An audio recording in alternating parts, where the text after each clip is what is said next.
I like to stand so I can push this one.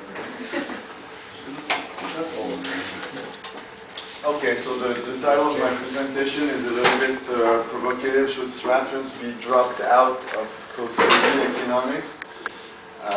Maybe, well, I guess most of the people here are Straffians. Maybe you don't care at all. So anyway, you'll see if the conclusions are as provocative as the title. Just as an introduction, I should start by saying that it used to be that Straffians were clearly part of post-Keynesian economics. So, for instance, when Hamouda and Harcourt did their survey of what post-Keynesian economics is, they had those three groups: the fundamentalists, Paul Davidson, Minsky, the Kaleskians, and the Straffians was the third group. I've been asked to write a similar survey recently, so I've added those two other groups. I think it's nice if we also include the Caldorians, if we distinguish the Caldorians from the Kaleskians. And also, already in the recent past, some people have said, well, there's also an institutionalist group in post-Keynesian economics.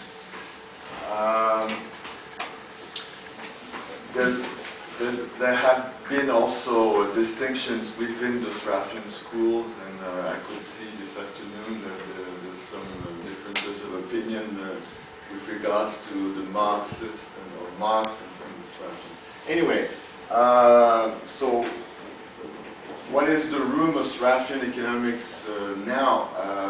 There's a paper by Gary Mongiovi, which is only 6 or 7 pages long, which I think is very much on the dot, when he explains what's the relationship between Straffians and post-Keynesian. So Straffian economics, maybe you want to read it, Gary. Straffian economics was generally regarded not only as compatible with post-Keynesianism, but as an important branch of it. By the end of the 1980s, however, so that's precisely at the end of the Trieste summer school, this view had largely given way to the presumption that the two frameworks are distinct and, in at least some key respects, incompatible. So, I guess so that's the way it has been since the early 1990s. There's been much less relationships between the other post-Keynesians, I would say, and the Straffians. Was the Trieste Summer School a failure? As it is well known, the purpose of the school was to bring together the Straffian component and the Keynesian component to find a unified methodological and analytical foundation for the post-Keynesian project.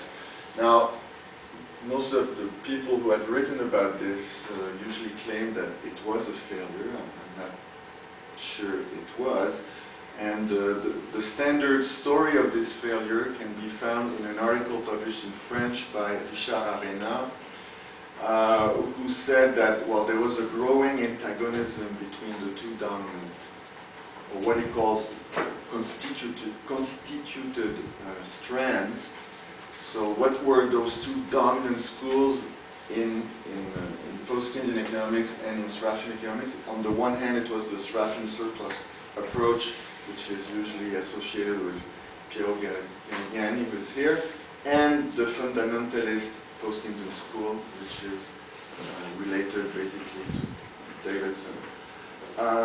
So what Arena is saying in that article in 1987, and he repeated it also in 1992, is that there were more eclectic strands, but they were pushed aside.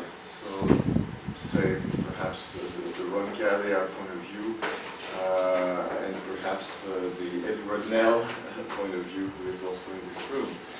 And then afterwards, there's a kind of indifference. I mean, it's not that they're not Straffians, and the other post-Keynesians are not so much arguing with each other anymore. They're kind of ignoring each other to some extent, starting in the 1990s.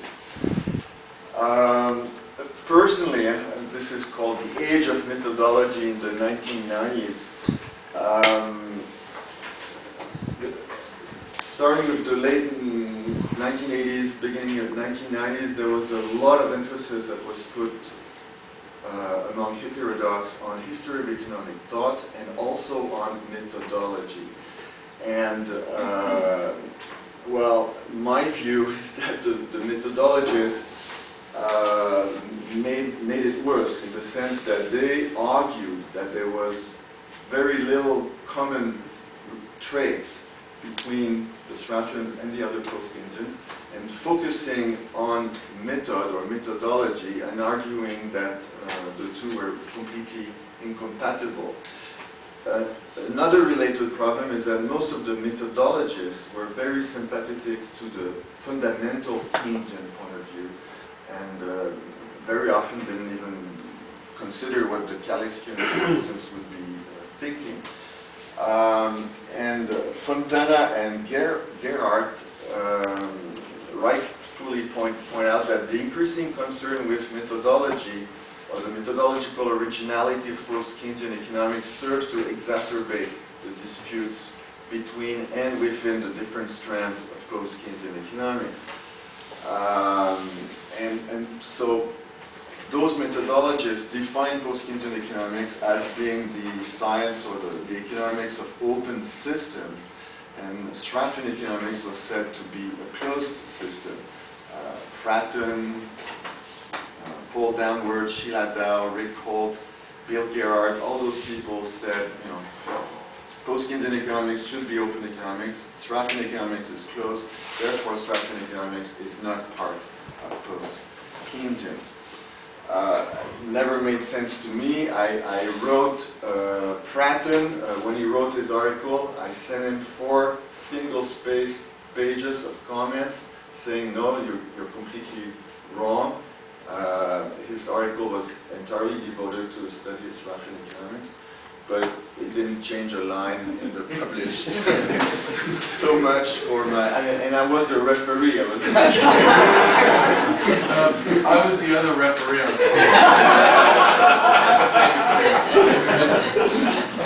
So it was not published in Rope, but some other journal. So flush the Straffians. A lot of people among those methodologists, and in particular this young fellow called, I think, Stephen Dunn, this is what he writes in 2000, and he wrote something very similar in 2008 in his book. He says, it is this dawning realization that Straffians are methodologically incompatible with other traditions of post-Keynesian economics that has led to the exclusion of the Straffians from the core of the post-Keynesian program. The inclusion of the Straffian school under the post-Keynesian umbrella is highly contentious, given its closed system methodology. The time has come for post-Keynesianism to formally part company with the Straffians and to jettison the burdensome accusation of negative critique that is chiefly identified with their contribution. The coping stone of post-Keynesianism is its commitment to open systems reasoning. There it goes again. As such, any attempt to develop coherent links to other approaches must be made within this framework. So you can, I can find many other similar statements made by methodologists or people close to methodology. The funny thing is that these Dunn was claiming that even eclectic Straffians seem to have given up this attempt to put together Straffian economics with the Keynesian side. And Dunn claims that Alessandro Roncaglia, in a paper published in 1995, has called for the abandonment of the project to integrate Straffian and post-Keynesian analysis. And then Sheila Dow in 2001 makes an absolutely identical statement.